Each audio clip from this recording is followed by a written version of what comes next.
40 seats Congress అడిగింది, 32 DMK offer చేసిందని వాస్తవం. 38 కూడా కాంగ్రెస్ దిగి వచ్చింది. ఇక తేడా ఏమన్నా 6 సీట్లే కదా.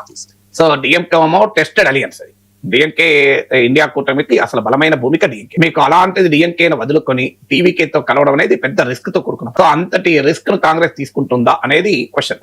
సో రిస్క్ అపటైట్ కాంగ్రెస్ ఉందా? ఇప్పుడు టీవీకేను కూడా కలుపుకోవాలి అని బీజేపీ ఎత్తుగడ, విజయ్ కూడా కలుపుకోవాలని. సో ఇప్పుడు విజయ్ మోస్ట్ అట్రాక్టివ్ గా అయిపోయాడు. అటు కాంగ్రెస్ కు, బీజేపీకి ఒక కొత్త ఆశ క్రియేట్ చేసి. సో ఇప్పుడు కాంగ్రెస్ పార్టీ ఏంటంటే డిఎంకే ఒకవేళ అడిగిన సీట్లు ఇవ్వకపోతే, విజయ్ తో పోతే కాస్త కొత్త పార్టీ గనక తనకు సీట్లు ఎక్కువ అడిగే అవకాశం ఉంటుంది.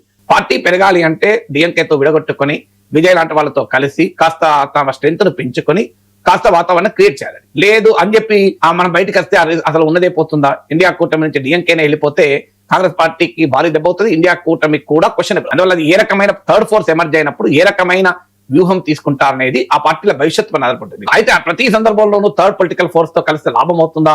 Nobody nose. అది మీకు అక్కడ ఉన్న పొలిటికల్ సిచ్యువేషన్ పైన ఆధారపడి ఉంటుంది. ఖచ్చితంగా థర్డ్ ఫోర్స్ ఎమర్జ్ అయినప్పుడు లాభం ఉంటుందా అంటే ఇప్పుడు విజయ్ కి ఎంత బలం ఉంటుందో తెలియదు మనకు, ఎందుకంటే అన్టెస్టెడ్ డిసైడ్. సో అక్కడ కాంగ్రెస్ పార్టీ ఆ రిస్క్ తీసుకుంటే లాభం ఉంటుందా ఉండదా అనేది ఎవరు చెప్పలేదు. అందులో జాతీయ రాజకీయాల రీత్యా చూస్తే డిఎంకే ఆ ప్రాధాన్యత చాలా ఎక్కువ. తమిళనాడు కాంగ్రెస్ నాయకులకు కనిపించేది ఏంటంటే డిఎంకే ఇచ్చిన సీట్లు తీసుకుని పరిమితం కావడం కన్నా మనము విజయ్ తో పెట్టుకుంటే కాస్త ఎక్కువ సీట్లలో పోటీ చేయొచ్చు, పార్టీ నిలబడుతుంది, పార్టీ ఉనికి పెరుగుతుంది, పార్టీకి నాయకత్వం. అందువల్ల విజయ్ తో పోటీ చేస్తే ఎక్కువ సీట్లు పోటీ చేయొచ్చు. మీకు విజయ్ దగ్గర డిఎంకే దగ్గర ఉన్నంత జూనియర్ పార్ట్నర్ గా విజయ్ దగ్గర ఉండడం అవసరం లేదు. విజయ్ న్యూ ప్లేయర్ కనుక అది లాభం. కానీ నష్టం ఏంటి? మరి విజయ్ కి క్షేత్రస్థాయిలో ఎంత బలం ఉంది అనేది. క్షేత్రస్థాయిలో నిజంగానే బలం ఉంటే కాంగ్రెస్ తీసుకుంటేనే కరెక్ట్. లేకపోతే అటు విజయ్ ఉండడు, ఇటు డిఎంకే కూడా ఉండదు. అందువల్ల డిఎంకే పట్ల ఎంత ప్రజా వ్యతిరేకత ఉంది, విజయ్ కి ప్రజల్లో ఏ మేరకు ఉనికి ఉంది అనే ఫ్యాక్టర్స్ పైన ఆధారపడుతుంది. ఈ ఫ్యాక్టర్స్ కాంగ్రెస్ క్షేత్రస్థాయిలో ఎంత బలం ఉంది, విజయ్ కి క్షేత్రస్థాయిలో ఎంత బలం ఉంది, డిఎంకే పట్ల ఎంత వ్యతిరేకత ఉంది, ఈ 3 ఫ్యాక్టర్స్ ఆధారంగా కాంగ్రెస్ డిఎంకేతో కలవక టీవీకేతో కలిస్తే, విజయ్ తో కలిస్తే లాభం అనేది డిసైడ్ అవుతుంది.